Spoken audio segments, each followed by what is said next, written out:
E rambai lebu na imbalen ni walu. Kesenga ni bakatambakin duanga na bakasama ni beiraravui na yarangi nandakai ke na ngasaukuro na maboa na vuetaki ke na mati. E nondon na mendakila ka wambau tani da sasinga mauti ni sasanga kede nga merawa kina na sautu ang bulang alala kina bakadengu yan daw bakatawa tani kina iwalu. Tua na sasanga enda na senga ni ngalala rawa kina kana taura na ngauna na iau na kaukaua na bosota kina alondina na matangali walungo e bau di kenda kede na ngase na ngone turanga kina marama turanga se tau wanua wuli se tawa wuli sandu itu na nonda iwalu se na sasanga kunimbau kilambe kana nomoni au wambau tani bakakina endu itu talenga na kena yarangi senga nintakai kena ngasaukuro ia na yalo matua na kilaka na buku kena mangosa na iau kena lewa seran dau dabuta eso na fika na faito kena faiwa. Endua tani sara na matanggali walungo kina italanoa ni matai kina karua ni walulibu e rabaga itabi kina na tukanda kina tamanda era saya liebunga sa vida wale sara era semali wai kenda tiko nikua era okai ke nangoni tau ke era rabaga rongo na matai walu ni bebo nuatani bebakana turanga na talai sambale kaduru in French Foreign Legion kabala kabueta kikina ma Europe seko satini talayasti lamba na daurabo ni batu tu mai na waka kai sebu wira na daurabo itauke eviti kina matai walo ni mbolatangane kani wana numi teletunga indai epe kaera rawa kakina e ana numi ina solitale nga wa na idobi koroi de Victoria Cross e na nona ambale mati mai Oman e na deba ki Saudi Arabia e na tini kaliwa bitu sanga bulu karua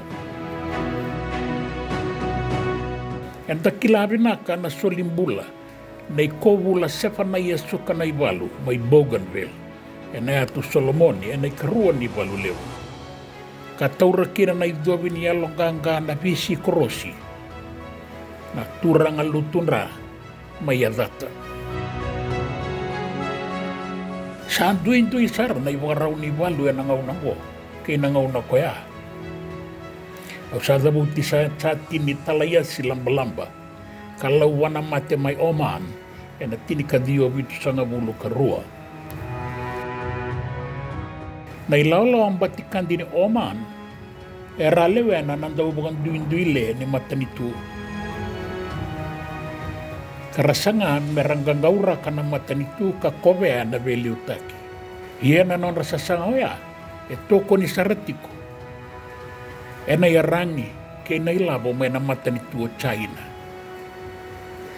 Ang matanggali walugo e senga kina na overola kaki se na isulu ni walu merakilay kina.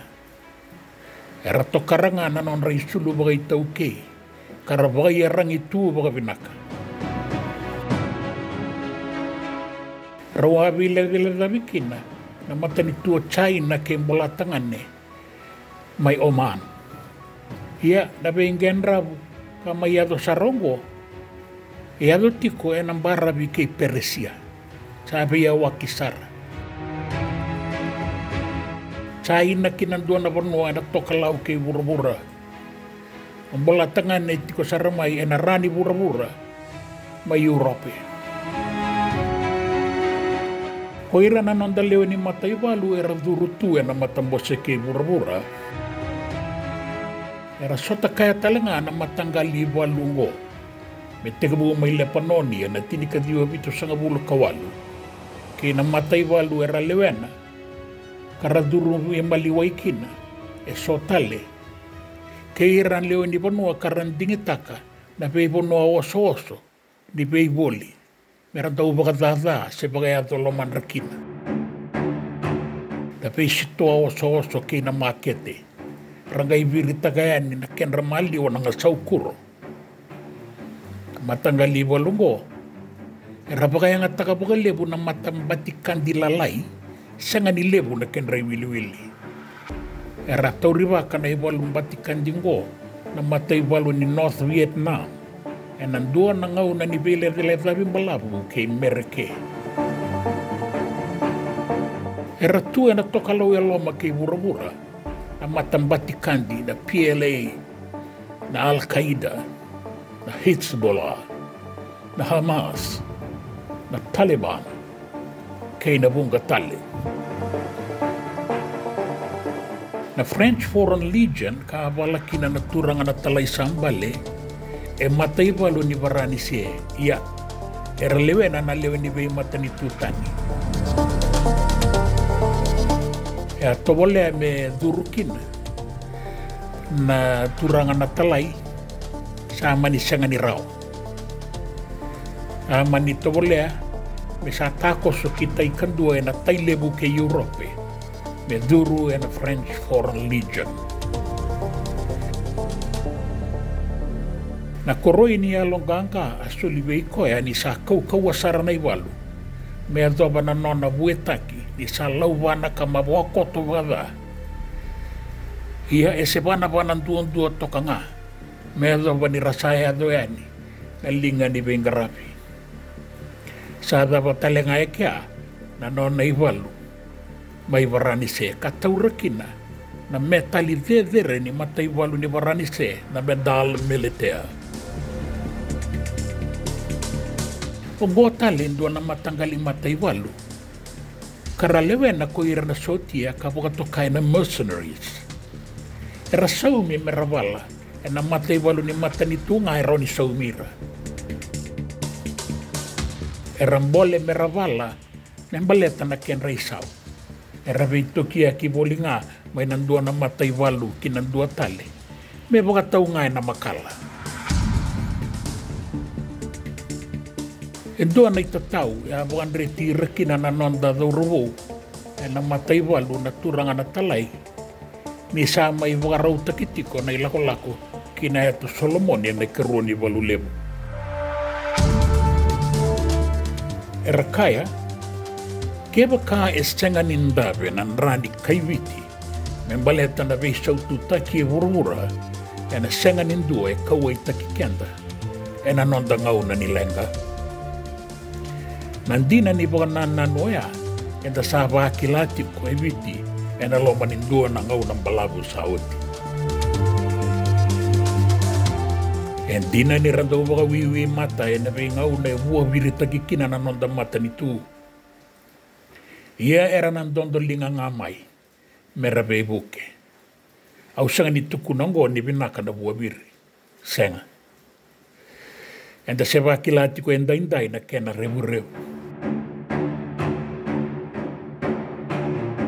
Abaga do buabiri tiko na matay walu ni viti baleta ni tiko bua na yarangi. Atarongo. Baga iba imanda, keba ka era baga yarangi e sotale na ilawa-lawa. Sengalini na buka sudu mai viti na iwalung batikandi. Me baka saya do tikongo me na bebo nuatani. Na peiwa na banai me na kemba ni mata iwalu na November ni ambaki ruana undolu. Saba rita kakina nandinango. Na non rasabala nga bakata kira na non da sotia. Sandu sieti ko nandinango. Saba wala nga ibiti na yarangi. Era lewunga era sali sumaya na bay tangomaki na tokalaw elonga. Na bay tambayang baki sa oti. Kara sambuta oti tu na bakay nga taki ni yarangi. Kebaka era orawa na baka umay ni wainganga kwenta bay talanota katikungo. Ya sandonton. Menda na riba-ribambi. Ni narawa ni bakaki na narawa-rawa ni kena baka umay na yarangi kibiti. Seba iwi. Ke baka sa tiko na ilabo, sa ron iboliki na nandina. Ia sa tunggu ay matanda indo ng bolem-bolem menda valuta taudoko. Senganin dua wiki anda ngalala. Satu sarangay na nonda mata ruku-ruku ng bolem-bolem go. Sa nonda buda ni balunga na nonda panua. Sa sengan nila kobi bakayawa. Na valutin in rabun-rabua, na basulawa, na wainganga, na tawadaka-daka. Kaya na iwala-wala kau-kauan ni biwala mataki at sa kilake de tiko. Erang daw kaya so, ni kenda medanga o irana nonda ito kani kay nawekanda. Au bakarong o dato ka na ibang madala ni rochon ne kaloniway na iliw-liw ni nonda matay walu na nona abakatarong yan na bida na sinasauti. E aka ni matai walu e na ngaunango e na maro roya na yabu ni boka bule waha kena lawa. Kanan doka ka boka roko-roko taka na orang dingin-dingin na leo ni banua e na mata ni tu me beli utaki. Saya la taka tiko kina ni na senga ni boka itabi tale boka ntua e na buwiri se tokona e dua na kena baka sama.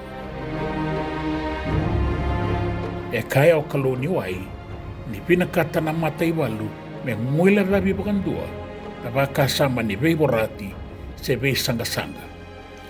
Kame toko na mata ni tubi liutaki ke ira era bei liutaki e viti e na ngaunango. Endondo me sangai na bei boso-bosoti me walinan duin-dui baka mata-tamata karongo di na tangi ni banua. Enda no inde ia na baka nananungo, may namatay walo. Ia na taura na ngauna, kay nabi baka bauti baleta, na huwabiri e ati ka wuna nga namatay walo. At tambanakan doon may maruro ikenta. Bukang bimbi ia na nonrandua wata na beliuta kaya namatay walo. Mengay taray kenda may na lewe di ponua, e na bei toko ni na mata mo silibu buka turang kay na bei matatakataka taleso. Ongo na iwalo. Nanonda iwalo. Nanonda bole-bole. Ni Samote.